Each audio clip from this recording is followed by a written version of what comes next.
So, hey, Cynthia, welcome, welcome, welcome, welcome. Why don't you share with us a little bit about yourself before I have to jump out of here and tell us why now? Why yes now? What? I don't know. What's moving through? So for me, I have been a psychotherapist, a holistic psychotherapist, and for over 45 years, and a life coach, relationship coach for the last 20 years. And I've always worked quietly in my office doing my work with people, and I love it. I love people, and I love to see people grow. It's thrilling for me. It lights my fire to watch people grow, and for me to be part of supporting that. It still does after all these years. But 2 years ago with the pandemic, everything changed and I started working virtually.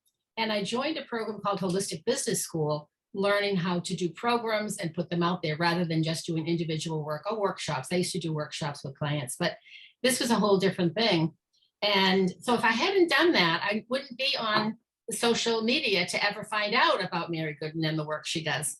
But I only went on social media about a year and a half ago. I'd never done Facebook before. So this is a real big learning curve for me. And it's really a stepping out. It's a scary for me because by nature, I have a shy side of me. In small groups, I'm extremely outgoing. But if the group gets very big, I get the shy side of me takes over. So I've told myself it's time to step out. So that was going on in the background. And then what really attracted me, as it did probably for many of you, when I saw the book, just happened to see it online, sacred surrender. And that's one of my favorite spiritual concepts is surrender. Not that I like to have to do it sometimes. I've had some painful surrender times, but I think it's such an important part of our growth. So I saw the book and I said, yeah, I'm interested. And then I spoke with Mary and I felt very aligned with you, Mary. I felt you were safe, that you were a person I could work with. I could be myself. You wouldn't judge me if I didn't do anything the way I was supposed to, that you'd work with me. That was important. If I didn't have a good feeling about you, I think this would be too much of a jump for me. But it is a jump. It is a jump for me to do something in a more public way. Like I said, I've always kind of liked to do it quiet, be my little quiet self, doing my thing in my corner. So here I am, and I've got a lot. I'm going to be learning a lot, obviously, from this whole experience, and I really appreciate I'm just learning what this experience is going to be like, but I appreciate the opportunity to meet lots of new people and learn from everybody, share with people.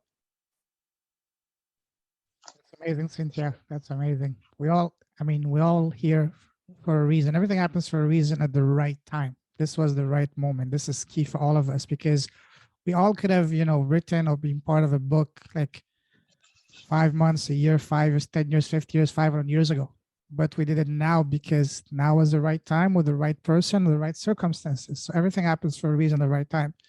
Super happy to have you here, Cynthia. Can't wait to get to know you better and to read your story, your chapter, and even and this invitation extends to everyone I haven't had the pleasure of connect with me, have you share your story on my podcast. So super happy to have you here.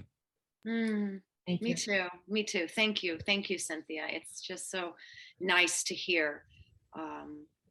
And I'm glad that you are taking a big leap into the unknown, what I like to call magic, unseen, Right. unknown, unseen, unknown. And I don't believe that even there is right or wrong anymore. I believe in yes. I believe that every opportunity that shows up in front of you is the opportunity. And you find the way to receive it as a gift. That's where I write. Oh,